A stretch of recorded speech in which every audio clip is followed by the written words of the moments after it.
After initially finding some common ground on the matter of Donald Trump's 14th Amendment constitutional challenges, conservative writer Andrew Sullivan had a heated exchange with MSNBC commentator Ari Melber on Real Time with Bill Maher about to what extent both sides, the progressive left and the Democratic Party versus the progressive right and the Republican Party, are responsible for the current toxic state of American politics.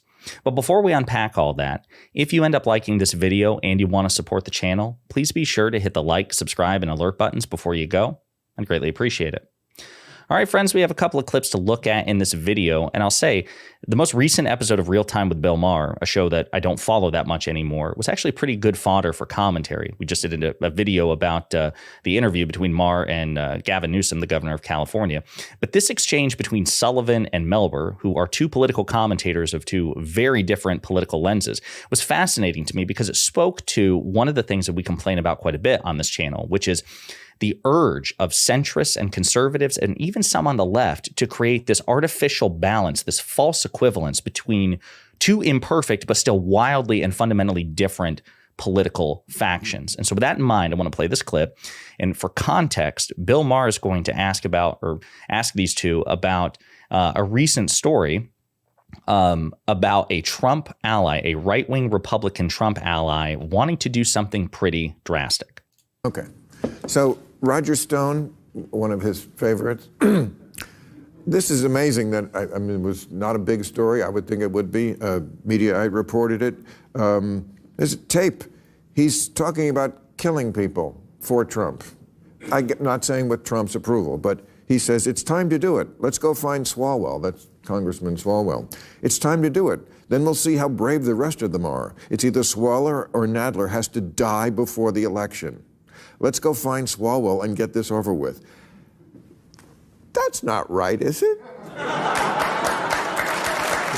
mean, I feel like we're spinning out of control a little here with stuff I think what Trump set in motion and what the divisions of the country has done and what the Democrats have done the last 4 years, which is respond to Trump by going even further to the left, means that we are losing the legitimacy of the system. And that is the critical thing. When you lose that core legitimacy, you lose your democracy. That's where we're really going to lose our democracy, because we don't believe in it anymore. And you can see that the result of that, the way this works, is you start disbelieving in all the institutions, and then you say, who do I want? You want a strong man. You want someone to come in and cut all the knots. This is the classic case of how you lose a democracy. Yeah, and he's almost certainly going to be there. He's going to win this election.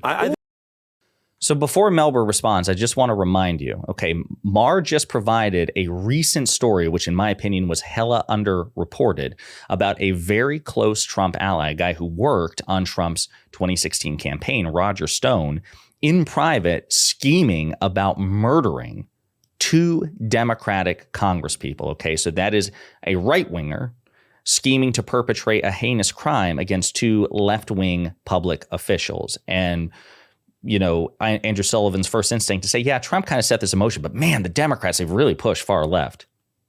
So that's the context, just to remind you. And this is how Ari Melber responds. Almost certainly. I think you make fair points, Andrew, but you sound a little bit both sidesy. I don't know if that's on purpose or not. I take that as a compliment. Well, then you've just been complimented. Thank you. In your mind.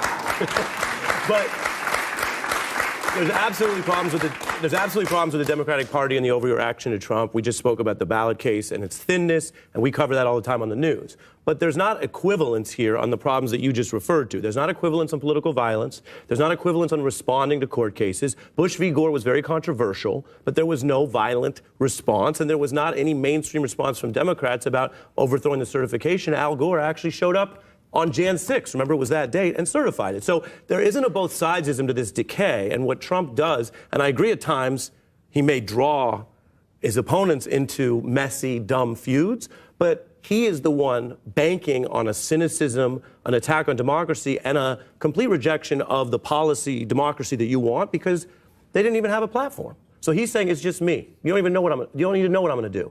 Just vote for me, no platform, and you've got a whole Republican Party that's basically codifying that.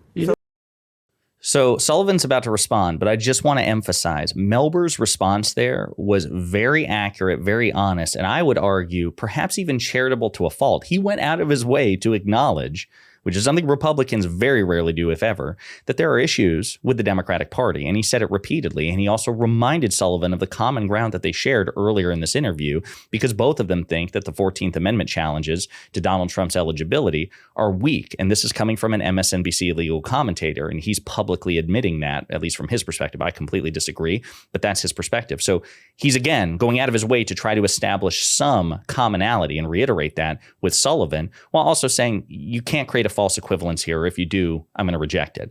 Note how Sullivan responds. What would be good at MSNBC is if you actually did think about both sides and weighed the arguments and made constructive arguments against that side while respecting them. You don't do that. It's propaganda all the time. What you just said, and by denying any... What you just said just described my show. It's like I had a Trump lawyer on this week. I've had Steve Bannon on my show. I've had Trump White House officials. I watch MSNBC. Right, so you describing a goal that I'm achieving, I take that as a compliment. Well, in your mind. Well, let's be nice. You can tell there's obvious tension there, but also know Andrew Sullivan started to say something before Melber cut him off, which was, he's like, you should make constructive arguments without and respect the people that are making those arguments. Well, here's the thing. Melber just did that. Melber just said, and then he goes on to say, Sullivan does, that, you're denying, and he was clearly starting to say that you're denying that Democrats do anything wrong. But Melber actually said that to the contrary. He's like, there are issues with the Democratic Party.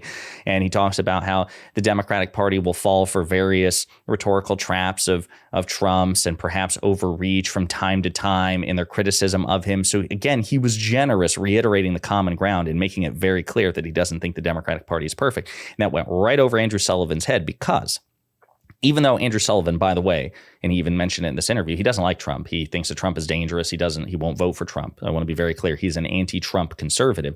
He still is compelled to try to create some artificial balance between his side and the opposition, when his side is very clearly in the wrong far more often. They have fewer facts on their side. There are many more moral transgressions on their side. And Sullivan is not prepared to confront that fact, right? He's prepared to cede the ground on Trump, but listen, well, the left has its problems too. Well, listen, if you're going to be an honest conservative, if you believe in conservative principles, which presumably Andrew Sullivan does, you should also have the integrity to admit that, yeah, right now, like Liz Cheney, I don't like Liz Cheney. Liz Cheney's voting record and her policies are terrible. But Liz Cheney will admit, and has admitted publicly, that right now there is a bigger problem by far with the Republican Party than the Democratic Party. And this is coming from not just a lifelong conservative, but somebody who was a lifelong Republican and a Republican public official, right? And even she has found the fortitude to say that right now it's not a both sides issue. Not that both sides are perfect, but one is much, much worse than the other. Andrew Sullivan doesn't have the courage to admit it. And he's so biased in that respect that even when Ari Melber says, yeah, the Democratic Party has its faults, Sullivan doesn't hear it. You deny that there's any problem with the Democratic Party. Well, no, I don't. But the other thing I want to focus on is this idea that, listen, you should be able to give constructive criticisms of the right while still respecting the right. And we've talked about this before. Again, that asymmetry of expectation. When is the shoe ever on the other foot? I think it was, Nick Grossman wrote this article in the Bulwark back in August of last year. The media still doesn't get Biden voters. We're not going to read the whole thing, but just to give you a bit of a refresher, conservative and mainstream media don't agree on much, but one point of consensus is that everyone should work harder to understand Trump supporters. The implicit message, you don't have to agree with the populist right, but you should be listening to, empathizing with, and engaging with them more. And he gives two various examples, actually numerous examples of like a New York Times article and Matt Iglesias, who is like a liberal leaning centrist, right? Always talking about, how important it is to show empathy and understanding for the right. But this is what Grossman points out. Seeing these arguments I was struck by the asymmetry of our political moment. I've never seen centrists like Iglesias say to people on the right or center that it's important to read progressives, even if they're super woke or whatever left-wing equivalent of Hananiah's racism is, nor have I ever seen traditional conservatives like David Brooks call for empathy with people on the left or claim that any left-wing extremism is merely an inevitable reaction to centrist and conservative elites' mistakes. Reporters don't do safaris to Biden country, seeking to understand what the voters who put him in the White House, while there are pieces explaining how, for example, black women in Georgia suburbs made a big difference in the 2020 election. There's nothing approaching the ongoing coverage of white men in Ohio diners, and so on and so forth. And he goes on and makes the case like, listen, to whatever extent it is the moral obligation of the left to understand the right, by definition, the right has the same obligation, especially when, and very often they're in a position of minority, right? There are more people who vote Democrat, right? So if Republicans want to win more elections, perhaps they should also take time. Like, damn, why are people voting against Donald Trump? Why are people voting for Joe Biden or Barack Obama or whoever it may be? But again, that's never the expectation. Andrew Sullivan doesn't talk about that. Conservatives and centrists don't talk about that. It's always, the impetus is always on the left to understand the right, Democrats to understand Republicans. And my position is this. If that is an obligation, it is by definition, and it's non-negotiable. It has to be reciprocal. If the left has to understand the right must understand the left. The left's, Fox News and others as well, they should be asking, why do so many people hate our party's frontrunner? But nobody asked that question, right? And it's always blamed on TDS, Trump derangement syndrome. This asymmetry is disgusting. It really is. And I love the fact that Ari Melber publicly called it out. So I think that was a great exchange, and I think it further illustrated the weakness of conservatives and centrists. Again, they cannot function without this asymmetry. Everyone is always beholden to them. Everyone must come to them and understand their views, and perhaps so. But they should reciprocate. They have a moral obligation to do so. So Ari Melber very clearly won that argument, and you can see it with how upset Andrew Sullivan got, how triggered he got. And I love it. I love seeing that exposure of the weakness of centrists and conservatives. And they're snowflakes. They just can't handle it. So let me know what you think in the comments.